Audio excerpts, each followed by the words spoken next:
nuyuwaat nañu leen yéen ñi bàyyi xel seen YouTube bii di Ndox Mi TV tey nag ñi ngi fas yéene bàyyi ko ba Dakar daw lu tolloog 702 kilomètres jëm nag benn région ci région yi muy di la région de Kédougou duñ ca yam nag ndax fas yéene nañu gëstu lépp lu fay aada ak cosaan ba ci sax kentaan yi bàyyikoo ci dëkk bi.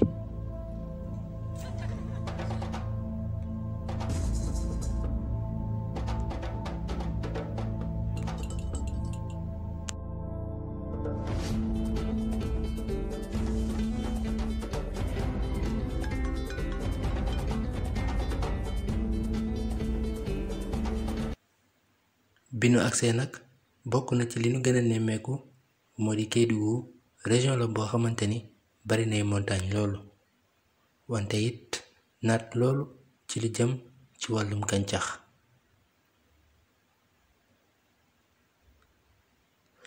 ci atum 18 mars 2008 nag ci lañu créé région de Kédougou yaatuwaay bi toll ci 16 896 kilomètres carrés li ko féete ouest nag di Tambacounda li ko féete nord di dëkk bii di Guinée.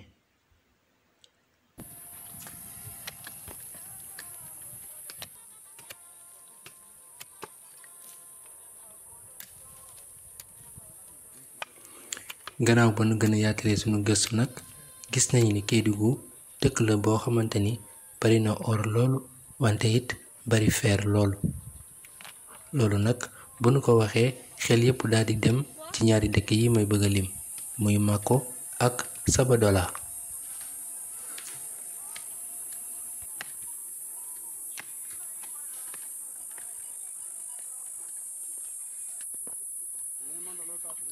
loolu nag waral ñi nga xamante ni ñoom bëgg nañoo jëfandikoo or bi te amuñu ay matériel maanaam amuñu ay jumtuwaay ñoom dañuy obligé di gas ak seeni loxo.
bu dee nag ñi am ay matériel maanaam ñi nga xamante ni ñoom am nañu ay jumtuwaay ngir mën koo génnee ñoom nag nii ngeen koy gisee ci image yi ñooñu lañ koy utiliser ngir exporter ko léeg-léeg sax dinañ ci mën a génnee lu tolloog tonne par jour.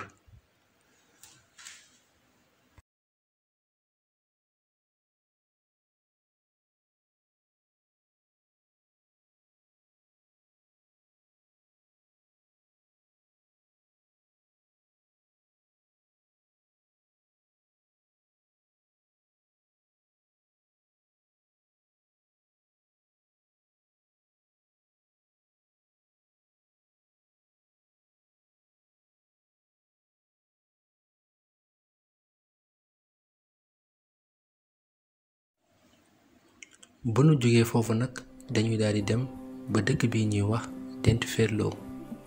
Tentuferlo bu ñu ko waxee nag xel yépp daal di dem ci montagne bi nga xamante ni mooy montagne bi gën a ngand fii ci Sénégal hauteuru montagne bi di mesurer lu tolloog 581 mètres.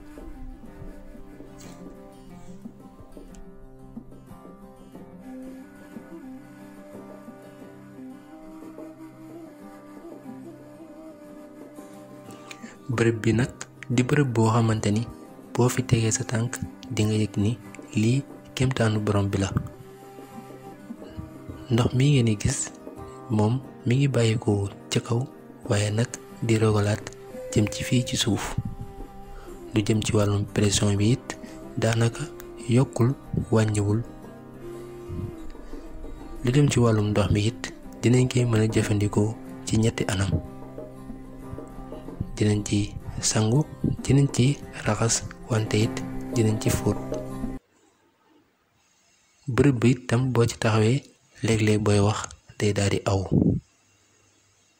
mu mel ni daal bërëb la boo xamante ni bari na kéemtaan lool.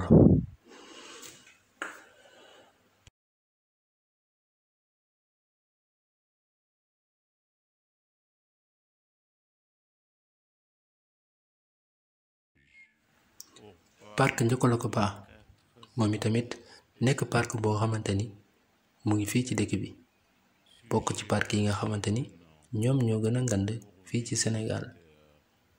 booy xool sax rab yu bari yuy raar ñu ngi dund ci parc boobule.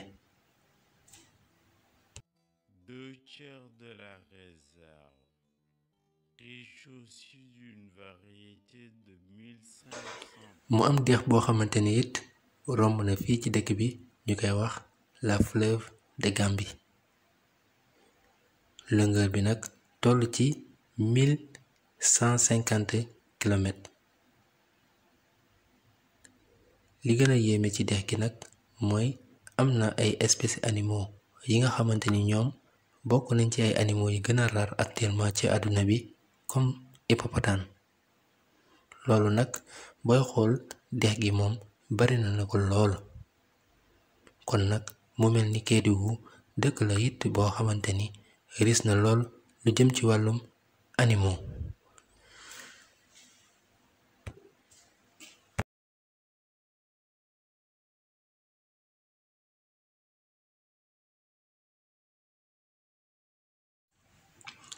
bu dee ci wàllum aada nag ak cosaan, maanaam culture, bokk na ci xeet ya fa ñëkk a sanc mooy joolaa ak sununke.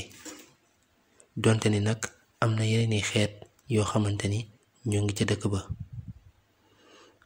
ci wàllum col nag nii ngeen ko gisee ci image yi, ñoom noonu lañuy soloo, lépp rekk ngir daal di topp seeni aada ak seeni cosaan.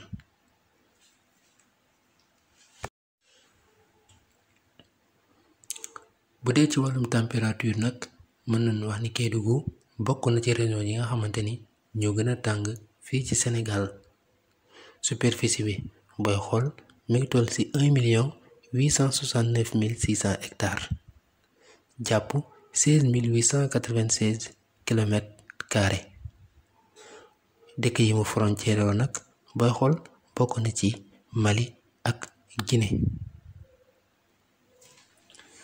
tey nag lii la leen Ndox mi TV andiloon, kon nag gaaw leen gaaw abonné ci chaîne YouTube bii di Ndox mi TV ngir ngeen mën a jot yeneeni vidéo yu am solo.